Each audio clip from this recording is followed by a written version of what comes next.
The garbage will play blaring classical music. Da-na-na-na-na-na-na, da-na-na, da-na-na. And it's so loud that you can hear it inside your house with the windows closed. So you will know it's time to run out and throw your garbage in the back of the garbage truck. And I was on the 4th or 5th floor. I could feel the building sway a little bit. And I'd never felt that before. So I jumped under the table and put my hands over my head. It will be a different level from the sidewalk next door. So you'll be walking down the sidewalk, and if you're not looking at your feet, you could step into a drop off and bust your butt. Okay, literally everyone rides a scooter in Taiwan, and this is true.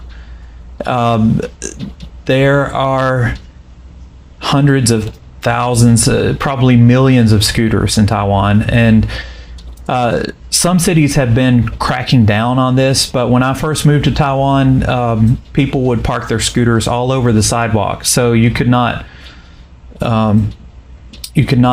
walk or ride a bicycle on the sidewalk. You'd have to walk out in the street. And this is true in some parts of Hsinchu still. In some parts of Hsinchu, the sidewalk will be filled with scooters, and you'll have to walk in the street, which is not safe. Another thing is the sidewalks are all different levels. The sidewalks are not even in the city. The only city in Taipei, maybe Kaohsiung has been doing better about this. Taipei has made their sidewalks level in most parts of the city.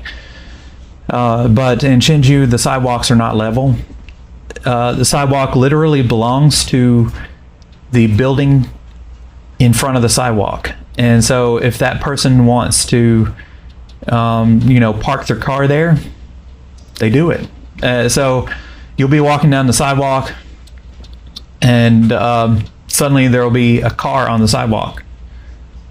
And you just have to go around it, because that part of the sidewalk belongs to the person who lives in the building next to it. Which is absolutely absurd to Americans, but makes sense in Taiwan. Another thing is sometimes when people renovate their house, they will add a layer to the sidewalk in front of their house, maybe retile it or something. So it will be a different level from the sidewalk next door. So you'll be walking down the sidewalk, and if you're not looking at your feet, you could step into a drop off and bust your butt if you're not careful. So when you're walking on the sidewalk in Taiwan, be very careful. And some people avoid this altogether just by walking in the street, which I also would not recommend, because you could be hit by a scooter or a car if you're not careful. But there are scooters everywhere, and sometimes people ride their scooters on the sidewalk. If the street is full of traffic, they might bypass that by riding down the sidewalk, which is not legal, but it happens sometimes. Okay, I mentioned before the garbage trucks here play music. There are generally two songs. One is Beethoven's Für Elise, and the other is, I forgot it, it's another classical music song. I looked it up before. The Maiden's Prayer or something like that. Maiden's Prayer. The Maiden's Prayer, yeah. 少女的祈祷. The other is the Maiden's Prayer. And so it's strange they've settled on these two songs, and really those are the only two songs I've heard being played by garbage trucks in Taiwan. But like it says in Veronica's article, garbage is a big deal in Taiwan. It's like a public meeting place. So everybody on your street gathers on the street at the same time to drop off their garbage. And the garbage will play blaring classical music. Da-na-na-na-na-na-na, da-na-na, da-na-na. And it's so loud that you can hear it inside your house with the windows closed. So you will know it's time to run out and throw your garbage in the back of the garbage truck. They don't do street drop-off like in the US and other countries. You actually have to physically toss your own garbage into the back of the garbage truck. And if you're not there to do it, you're out of luck. You'll just have to keep it in your house a day longer until the garbage truck comes around again.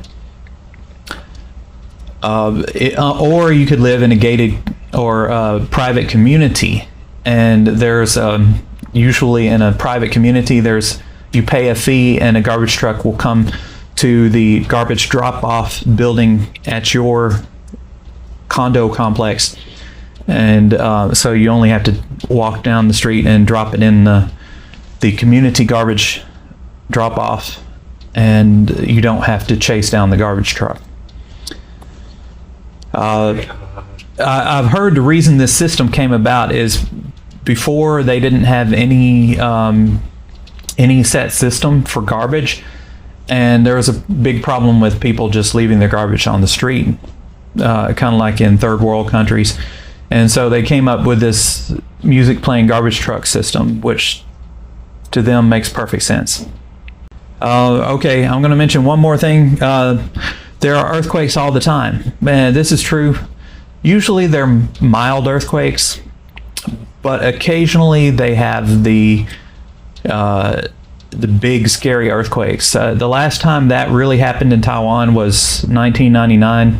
They had a 7.7 in where was it? What part of Taiwan? 921. Yeah, the 920 September 21st, 1999. Birthday too. What part of Taiwan was the earthquake? Every part of Taiwan. I mean, the epicenter Well, I know. is in Taichung. Yes, the epicenter was in Taichung, Nantou County. And a lot of people died in that earthquake. So yeah, there's always a possibility of the big one coming again. The big ones tend to happen about 20 to 30 years apart, which means we're about due for another big one. What did you feel when you first encountered the earthquake? Well, the very first time I was scared because living in Tennessee, I'd never encountered an earthquake before. I think sometimes we have some below, around 3 or below in West Tennessee near the border with, the New Madrid Fault runs along the Mississippi River, the western border of Tennessee. We occasionally have small ones there, but I never felt them in Middle Tennessee. So the first time I felt one, I was scared because it actually rattled the windows in the school where I was teaching. And I was on the 4th or 5th floor. I could feel the building sway a little bit. And I'd never felt that before. So I jumped under the table and put my hands over my head. But now I'm an old pro at earthquakes. I usually don't move whenever I feel a small earthquake. Okay, so that's some of the differences between Taiwan and other countries, Western countries, that you might notice if you move here. There are many more, and I might talk some more about those next time. Thank you for watching Jason Adam TV. Give us a thumbs up and subscribe if you haven't. Bye-bye.